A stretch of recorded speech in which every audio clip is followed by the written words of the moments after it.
It's the magic of the musicals on Broadway. It's Alex Belfield here at the All Witch Theatre for an amazing musical called Fame.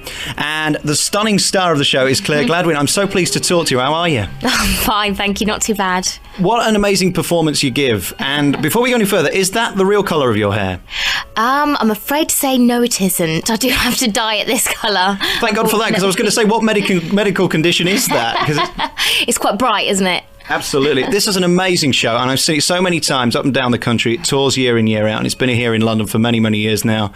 And there's something about it that is magical, because it's kind of parodying being a star, isn't it? You're kind of doing on stage what presumably you've had to do to get on stage. That's right, to a lesser effect, really, because my character ends up going all the way to LA and kind of getting involved in drugs and things like that, which I didn't do, I'm glad to say. And in fact, you're still alive. Yes, exactly, and my character actually dies, so I'm quite pleased to say I'm still alive. It's an amazing show and really passionate, and you kind of get to do your own rock concert in places, which is fab, isn't it, really? Yeah, I mean, the best bit for me is coming on a yellow taxi cab at the end and singing Fame. I mean, how much better can you get, really? This presumably has to be the dream role, really. It's the epitome of showbiz, isn't it? Going on stage singing Fame in front of hundreds of people. It's got to be a thrill every night. It is such a buzz, I've got to say, when you see everyone on their feet clapping and, you know, seeing the TV show when I was younger as well. It is a dream come true, really, to do this part. How old are you? I'm 27. It's amazing, really, the fact that you're here in the West End doing this night in and night out. I want to go back to the beginning now. How did you start? Did you always want to be a star? Yeah, well, I always wanted to dance. I've kind of been dancing since the age of 4, and then kind of went away to boarding school to study it and things like that. And then, luckily, got kind of into the West End. I did my first job, I did Grease in the West End, which is a fantastic job to do. So I've been really lucky.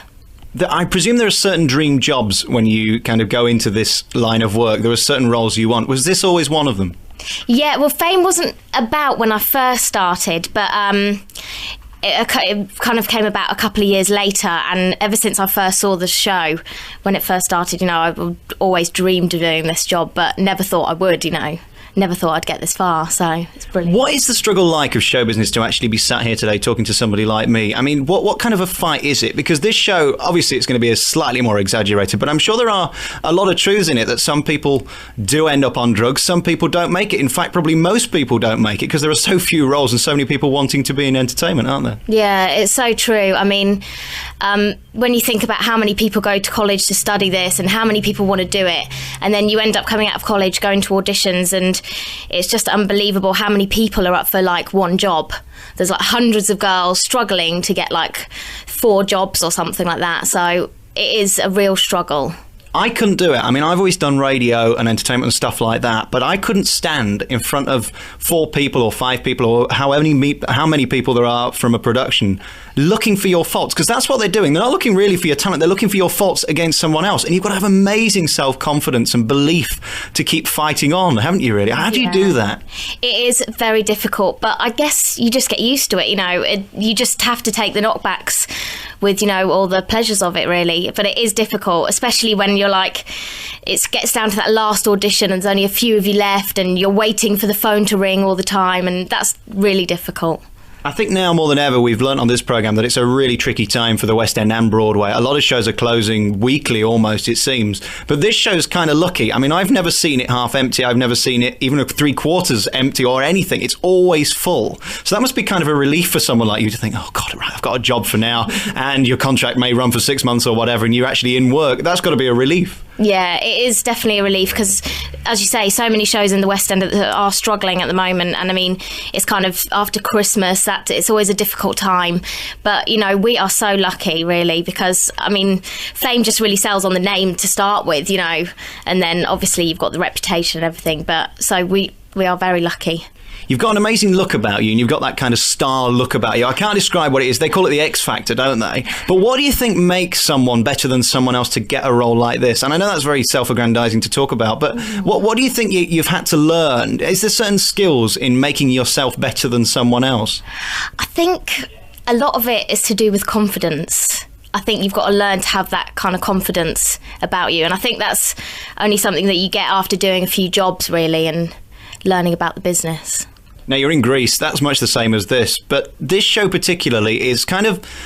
it's many shows in one. There's a lot of ballet in it. There's a lot of dance. There's hip hop. There's rap. There's outrageous stuff. There's comedy. I mean, it's a mix. You've got to be multi-skilled to do this job. Please make your way to the stage for this afternoon's physical warm-up. Please make your way to the stage for this afternoon's physical warm-up. Thank you. And what scares me about this show is I came to see the second show on a Friday. Yeah. And when I came in the building, you hadn't even finished the first show on the. And there's such little turnaround time. You've got to be incredibly fit to do this show. Yeah, that is very tiring. It is definitely difficult on a Friday because we don't even get half an hour break, you know. So it is difficult, but as I say, you just learn to get used to it, really. But yeah, Fridays are a nightmare because you don't know whether to eat in between shows for energy or because then you feel sick when you go back on stage. So it's that's difficult. Do we have to leave it there? Have you got to go? Yeah, Okay. I should do. One last question. As I say, it's an amazing show. It's on here at the Aldwych Theatre. Clare Gladwin, it's a really, really great pleasure to talk to you. It's an amazing show. What I want to know is the strain on your voice very finely, because you are doing 2 shows a day on a Saturday and a Friday. And these are really big, belty songs, and you're actually given a hand mic because they're so loud, and it's a real booming song that you get to sing at the end, Fame. How exhausted are you vocally at the end of each show? Vocally, at the end of the week, I do get tired, but I'm quite lucky, in fact, because I really didn't know how my voice was going to fare, really, when I started the job. But it seems to be okay. The only problem is, like, it's difficult to get used to when you have a cold or something like that, and you do get a bit vocally tired. That tends to be quite difficult, and it's quite difficult being off work just because of your voice, because you might feel fine in yourself but you still can't sing the show, so that's quite difficult as well to get used to. Well, as you can hear in the background, the show's about to start. You've got to go for your warm-up. Have a great show today. Clare Gladwin, thank you so much for talking to us today on The Magic of the Musicals on Broadway. Thank you very much.